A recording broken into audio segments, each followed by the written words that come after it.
And welcome back to the Constitutionals Podcast. I'm your host, Chad White. If you didn't know, this is the premier podcast for the website, C Plus Comedy. Like I just said, it's a website. Go there, episode 235. Here we go. I don't know. I think the last time I did this, I called it 235. But now we're doing it again. So maybe this is that. Last time I spoke to Bobby Moynihan for a couple of minutes. This time I was supposed to speak to somebody else. I'm not going to get into what happened. It's not my fault. Maybe the interview was already done. Maybe somebody offered to record it. Just saying, if you offer. So I've learned my lesson. It was another fucker. I was going to say a cuss word. It was another 10-minute interview. Doesn't matter. Here we are back at it again. Let's get started. What's been going on? Nothing of note. Just forgot to do this on Friday when I was planning on doing it. So here's our first story. It comes from The Verge, written by Mia Sato. Netflix tried and failed to build fandom with its Tudum. So if you don't know what Tudum is, I think it was netflix.tudum.com, something like that. Or Tudum. Tudum is the noise that a Netflix makes. That's a good title. The noise that Netflix makes. Anyway, and they had this website. I wrote down a completely different word than a lot of the words was supposed to be at the title of this episode. And so they have a fan website that is not run by fans. It's run by its own coworkers over there at the Netflix. And they had this website. It was basically the press before the press. They essentially were supposed to get press releases before, Variety and IGN and the rest of the other news outlets that put that stuff up.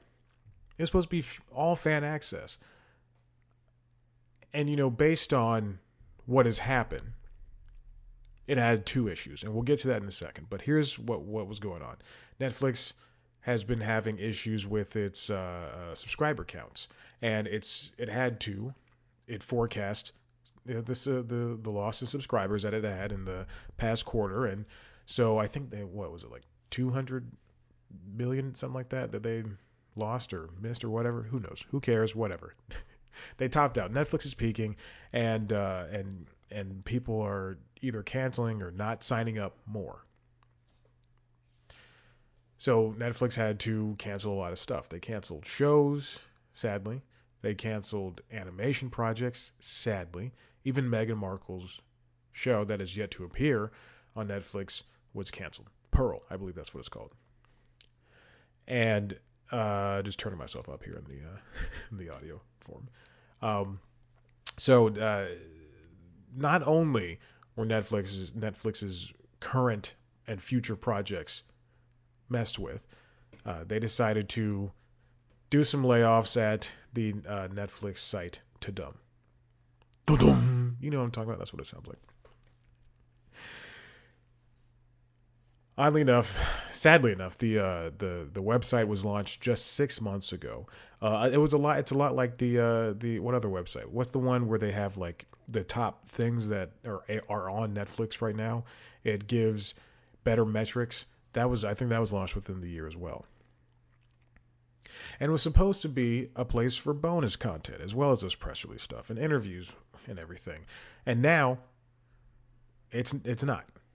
And so it suffered from two things. So one of the biggest things was a lot of times they were supposed to get all this, special stuff before other outlets did. They did not. And that was a big problem involved. And then the second thing, which I think I'm forgetting right now, is that it's a project by Netflix about Netflix. And I can only go so far. Like, even if you look at the current stuff on the site, things are not sporadically, but it's a lot of stuff you can get elsewhere. A former writer who lost their job last week compared to Dumb to DVD special features and investments that other companies have made into supplementary material. A Criterion collection for normal people, as they put it. But it just didn't pan out because, quite frankly, I had no idea this website existed. And I would love supplementary stuff, video form, for these videos, for these movies, and for these TV shows. That's why I still have a huge collection of Blu-rays, and I still buy movies digitally, which is bad. I should not buy movies digitally because what if Amazon and Apple and Disney were like, nah, we don't want to do this anymore. It wasn't exclusive access, and tension grew between the writers and Netflix itself, and what they're allowed to make, and if they were able to say whatever they wanted about shows. Like, sometimes you got to be critical. You can't just always be positive about things that aren't doing well. Stuff like here's the example they give. They want to do topics about Netflix shows such as Cheer, like one of the stars of Cheer, who was a teenager, I believe, but he was arrested for child pornography charges. The show dedicated an entire episode to this. What a sneeze that was. The show, bless me, dedicated an entire episode to this, but to Dumb was not allowed to write about it. That'd be like if New York Times gets in trouble for posting that Tom Cotton opinion piece, where he was blatantly racist, and then no one there was allowed to write about it. Or if I don't think that they did tackle this subject matter, but Michael Barbaro has always been a little bit unethical, even though he's a good journalist and he does do a lot of sensational work, and he works with teams that are able to help put together good works, but he is very unethical. And I went from slightly unethical to very unethical. And but the problem is Netflix, New York Times did not put out the best report on that, even though, what was it, the last thing they did was Caliphate. I think they took all that stuff back because somebody was lying. I think it was Caliphate. Anyway, and then it has been to be an NPR reporter that broke the story that Michael Barbaro was asking reporters not to post anything, not to say anything negative.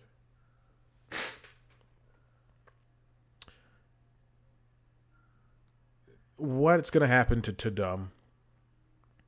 I don't know. The person, the executive that launched it, Bozoma St. John, left the company. And, in the end, does it make sense for Netflix to cover its own stuff? Not really. But I do think that there is a place for it if it is supposed to be that engine that drives the behind the scenes, content for, I'm trying to avoid saying that word, the behind the scenes media for someone's favorite shows and movies that Netflix, that IGN and that Variety and The Wrap and Hollywood Reporter and the rest of these sites don't get. Laid off to Dumb staffers are now fighting for some stability following the sudden gutting of the Culture and Trends team. Two affected writers told The Verge that a group of workers has asked Netflix to increase the 2 weeks of severance pay the company offered to 4 months. Former staff are currently negotiating with Netflix. And this is why we need unions this is why these people should be in journalism unions. Is that what I'm looking for? Journalism unions? Because I'm thinking they'll be part of the Writers Guild. But this is why there need to be unions for this type of stuff. Because, I read on LinkedIn yesterday, in fact, or Sunday, that a woman was, on Monday, this past Monday, a woman was supposed to start at Meta, at Facebook, and before that entire team started, Facebook laid them off and said, we're no longer doing this, and they gave them something like 4 weeks of severance pay, or 6 weeks of severance pay, and and now she's looking for a job again, and it's like she just signed an apartment lease and everything, and yeah, I mean it just stinks. That's why these workers and writers and people in the tech industry a lot of the time need to be protected. Tech, journalism, all that stuff. Let's move on. This comes from the Hollywood Reporter, written by Caitlin Huston. Or Houston, it's Huston. Roku, Apollo, among bidders for Starz stake as Lionsgate mulls options. So Roku has been trying to break into this streaming thing, and they do have the Roku channel, which is an app on the Roku platform itself, as well as mobile phones. I'll get to that in a minute, that you can watch not live, but streaming television on. And if you have Tubi, if you know Pluto, if you know Peacock's free streaming channels, part of that service, and even if you subscribe to Paramount Plus and you see in the live section CBS News and old NFL games and old Nickelodeon shows just streaming, then that's what the Roku channel is. And there's no limit on these types of apps that have free streaming channels. Now I'll tell you, that was 2002. I'll tell you, back in 2005, if these apps existed, I would 100% have every single one of them downloaded to whatever I had, just because it was just any amount of TV, because I would watch anything. That's where I discovered Hulu. That's why I've had Hulu since probably the day it started. Like even when it was free. And for Netflix, I've had Netflix since 2008. So, or 2006. Because I got Hulu first. Probably 2006, 2007, 2008. So in that time frame. In that time frame of 2 to 3 years. And now this stuff has become a big expansion. And people, they're willing to take on a few ads if they can watch stuff for free. And and not only that, but if you have good things to watch, then that's when it matters more for you to, even Amazon Freevee. That's what I was thinking about. IMDb TV, which is turned to Freevee, which is a horrible name. But even things like that. They have Mad Men. It's the only place besides AMC Plus to watch Mad Men. But there's ads. But it's free. Anyway, these free networks like Roku channels and Amazon Freevee and Tubi, those three in particular are creating, exclusive shows, basically making own TV shows. There's a Bosch TV show on Amazon Freevee, which is a sequel to the Bosch series that was on Amazon Prime, on Prime Video. And Roku bought all of the Quibi stuff, so now they're all Roku originals, and you can watch the new Reno 911 show on there, which is frustrating to say the least, mostly because the only other place I have Roku channels, is on is the iPad app, and you gotta AirPlay it to the TV, and because that's the only way to watch it, or to watch it. There's no app on Chromecast for Google TV, which I guess makes sense. But if you want to expand your options, that's what they should do. And because Apple TV's on everything now, except for Android phones, but it's on everything else. It's on Chromecast, Google TV. It's on Android TV. So Roku is already offering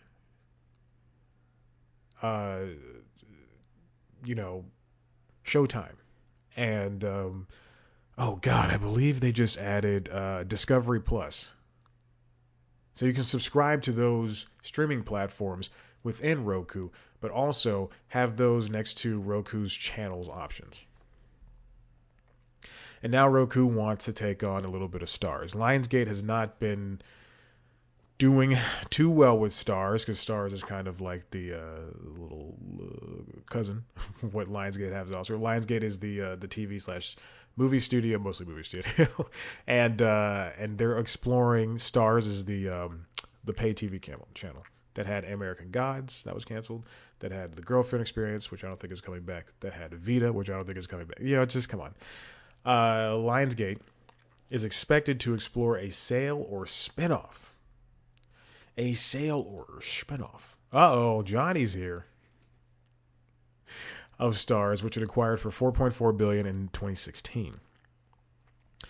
The board in November 2021 has authorized this full or partial spinoff, much like how AT&T did with Warner Media. STARZ is popular around the world. There's a STARZ Arabia for the east side, of the world. And I mean, it's got good franchise shows like Power, which is franchised to hell and back, and Outlander, which does wonders on Netflix in its second life. So STARZ should be, in order for STARZ to stay afloat as a premium channel. Because right now, I don't know. I find it's treading a little bit water, but I mean, apparently it's not. In December 2021, STARZ and STARZ Play Arabia reported 19.7 million global streaming subscribers, marking a 44% increase year over year. And you just don't hear about STARZ a lot, and the app, quite frankly, sucks. I get signed out, I think, every other time I open it. And I think for Roku to have a premium space with streaming, they would need to get a the only way for them to get that way in, or the fastest way, would be to buy STARZ essentially, and then offer that as part of their package.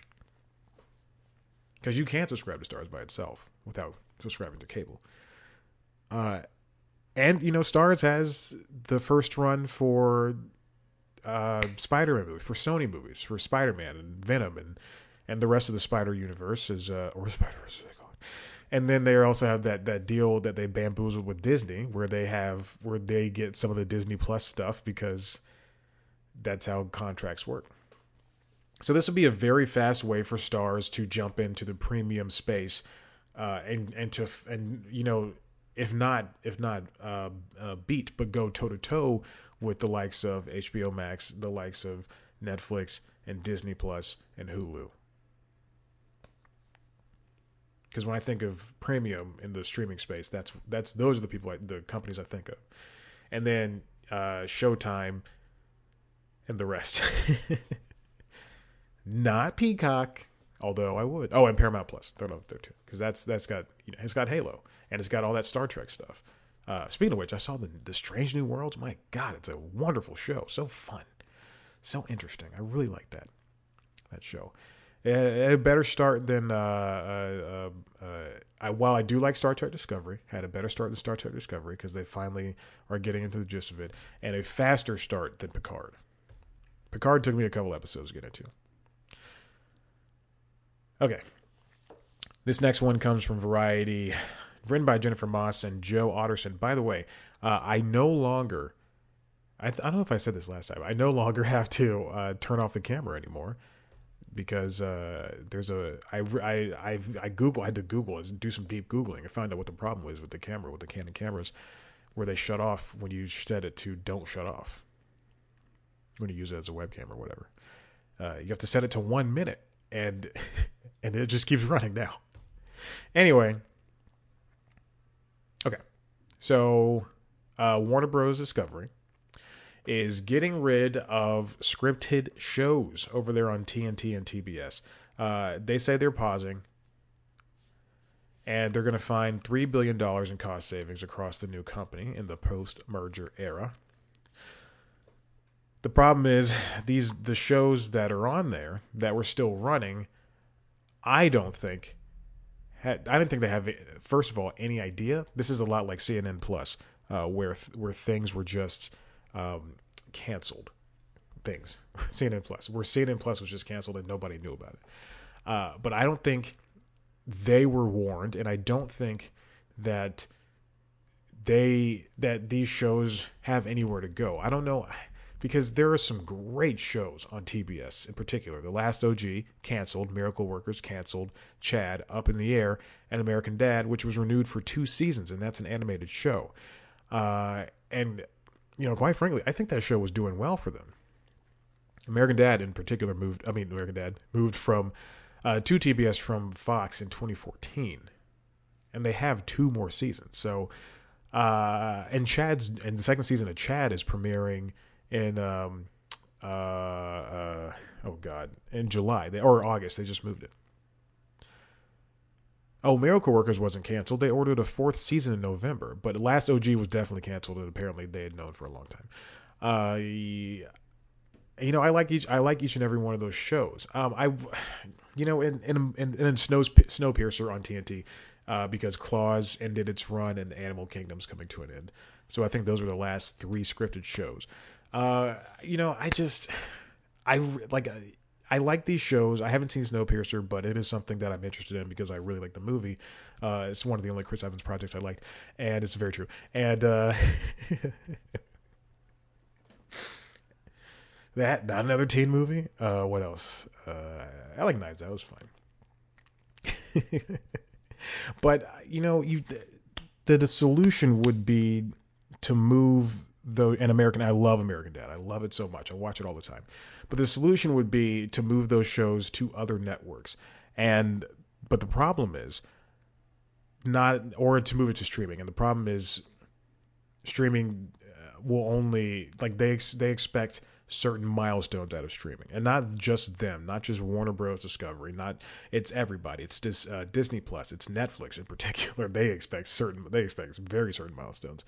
It's Hulu, it's Paramount Plus, and Peacock. They all and Apple. Well, I don't know about Apple TV. I don't know what they expect. I think the only thing that they've canceled is Mr. Corman. I think that's the first show they canceled. Starring Joseph Gordon-Levitt as a teacher, I believe. I listened to the Fresh Air at the time when it came out, and that he was on, and I still don't know what the show was about. But you know what? I do like JGL.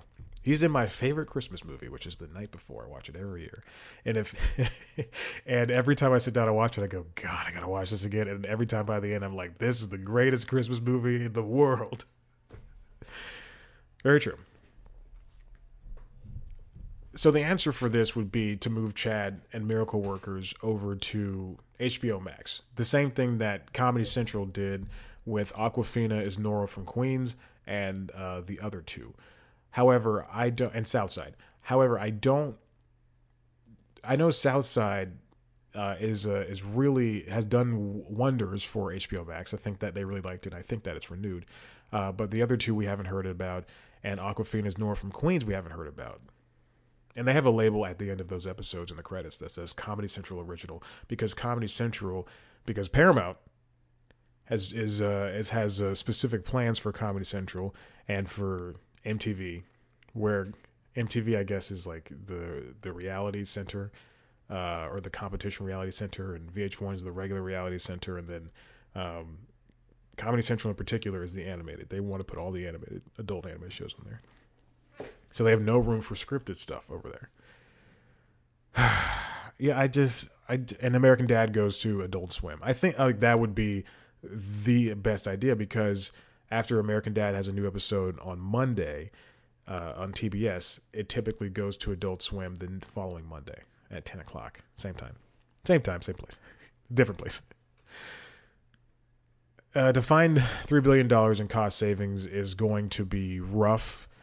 And I did not expect to see two networks basically go to sports. TBS is going to be basically the baseball channel, and movies, and TNT is going to be movies, and the hockey and basketball channel, and soccer. I think they air soccer as well. No, USA airs soccer, because sometimes I watch it. So it stinks. I don't like it, and it's all shows I watch, and yeah. At least the last OG came to a good conclusion.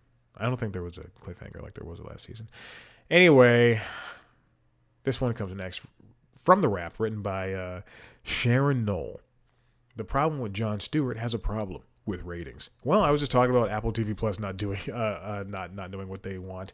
Problem with Jon Stewart is a show on Apple TV Plus. Jon Stewart heads back into a late night-esque style show. The first, I think, 4 episodes were last fall, or in the last winter rather, and they aired every 2 weeks, and they were supplemented by YouTube exclusive YouTube videos and a podcast. Then the show came back for I believe 4 more episodes, and it was once a week. Now they moved it up closer, still supplemented by exclusive interviews on the or videos on the YouTube channel, along with the podcast.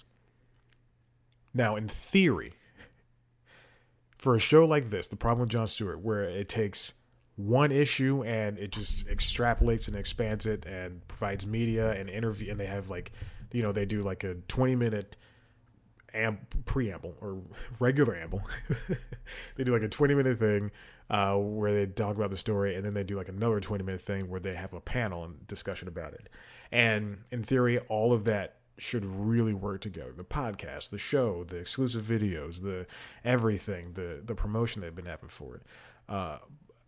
I have not heard or read many positive things about this show. That's not to say I read reviews or anything, but just based on, who this show should be for, which, and in any case, I think it kind of sounds like it's for 18 to, 18 might be a little bit young, but it's for the 18 to 36 year olds. It's not for the old guard. It doesn't feel like it's for the people who would sit down with. I think it's for the John Oliver crowd.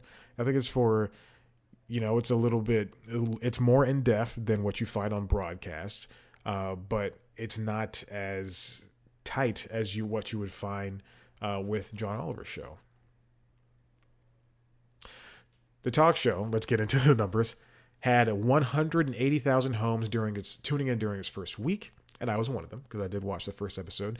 Samba TV reported, but that number has dropped 78%, a mere 40,000 by its 5th episode. Comparing it to last week tonight with John Oliver, 844,000 U.S. homes that very same week. Apple TV is a lot like every other streamer in which they do not share viewership stats.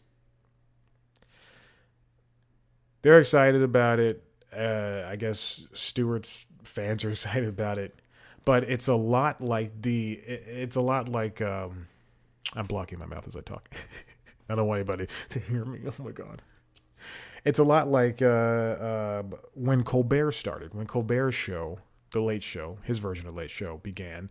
I think, and I still think to this day, this exact thing. People kind of, his like hardcore fans.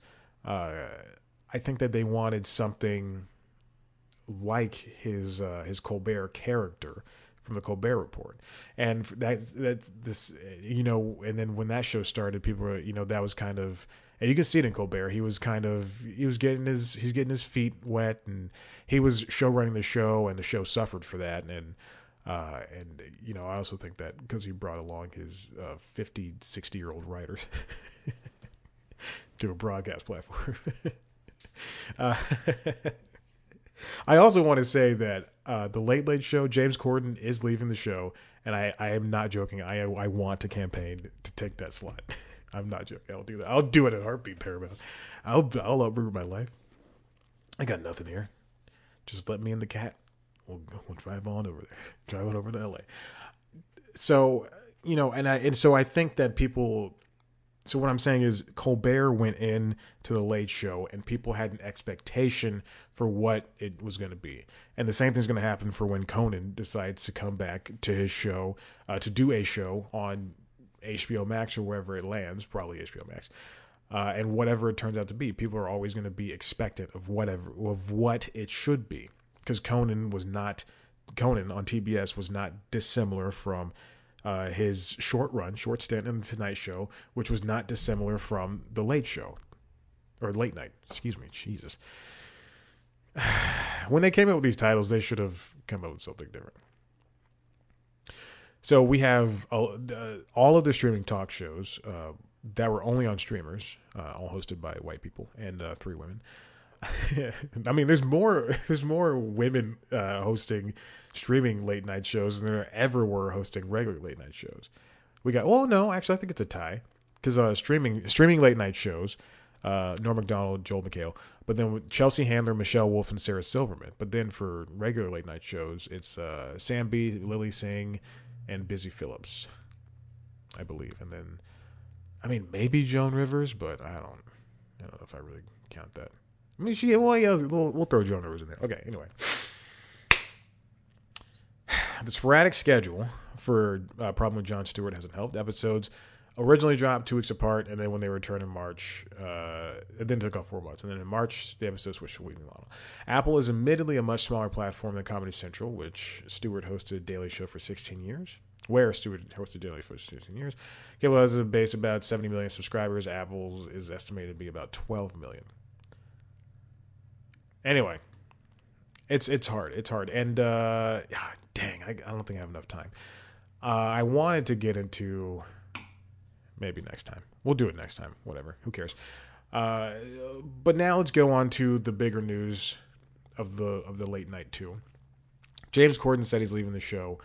He made the announcement during his a taping of his show, and quite frankly, he just said he and his family are homesick. His contract was set to expire this August, but he signed an extension that'll keep him on through next spring. He's one of the first ones of this recent era of shows hosts where they have decided to leave. You always hear that Kimmel is ready to step out, and other people and such like that. But I think, and Kimmel's contract is going to end soon. I really have. Say what you will. There's a lot of stuff to dislike about Corden, but he did. Kimmel started the virality of videos. He started viral videos for late night, and when they weren't a regular thing. And then Jimmy Fallon has had a hand in making them explode and just as popular. And James Corden, I would say, modernized it because he brought in a lot of stuff. He brought in, quite frankly, younger writers or more writers who are more in tune to the quicker changing pace of the internet versus what broadcast was.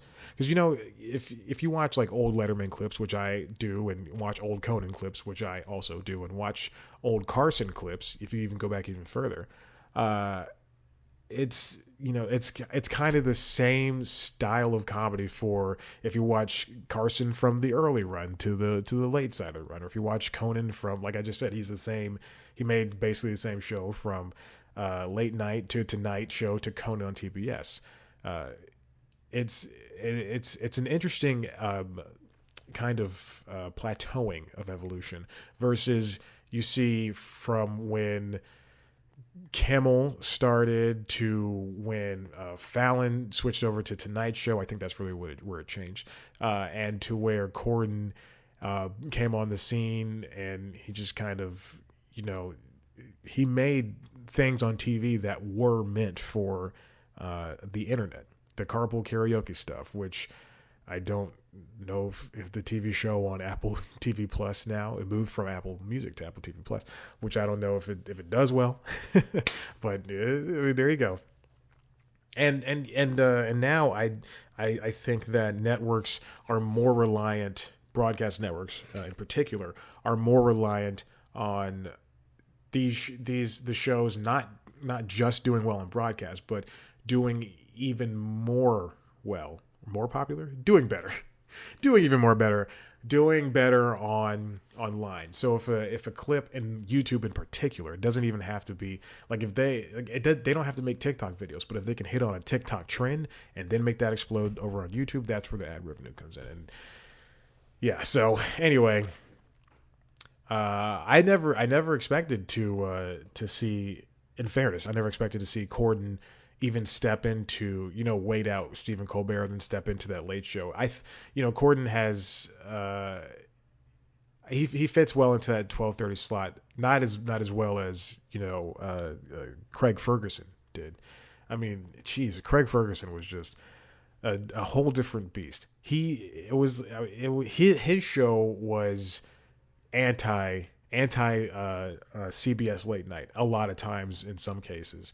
If you go back and look at the some clips of his show, it's just I really wish that CBS or if he owns the clips, like Letterman owns the clips or Letterman is uploading clips to his YouTube channel. Letterman himself, big bearded Letterman, sit down at the computer like, okay, today's St. Patrick's Day. We'll upload a video of Will Ferrell talking about St. Patrick's Day. But I would really love to see an official channel for Craig Ferguson's run on the Late Late Show, because it's just God, it's so good, it's so insane. And same thing for Conan. I'd love to see more Team Coco videos loaded, but they come one at a time and they're very slow. Anyway, the late night game is changing, and we'll see more of it. Actually, I was going to do the state of late night, but I'll do it or late night report card for spring 2022. I will do that in next week's or this week's the podcast after this. Who gives it? All right, listen. If you like what you heard here, I don't know why you would. I don't know why you wouldn't. Head to the website, cpluscomedy.com, where you can, see interviews with your favorite comedians or comedy adjacent or entertainment people. Sometimes it's just people who are related to that stuff. You can also see a video version of this show on youtube.com/cpluscomedy, where I am sitting in a yellow shirt. It is morning time. I won't tell you what time it is, but let's just say I'm still riding that high after my gym time. Yesterday was 2:59, 2 hours and 59 minutes I was in the gym. Today it was 2:40, I think, or 2:50 something. Yeah, I'm wasting a lot of time in that. Let's see. What else? Oh, youtube.com if you want to see a video version of the show, youtube.com/cpluscomedy, see a video version of the show. As well as News Time, which I promise there are 2 episodes made. I will put them out this today or tomorrow or some point, as well as 2 more episodes, so I can be back on track, baby. Let's see what else. That's it. Okay, thanks for listening. I appreciate it. Tell your friends, rate, review, subscribe to the show, Apple Podcasts, wherever you get your podcasts.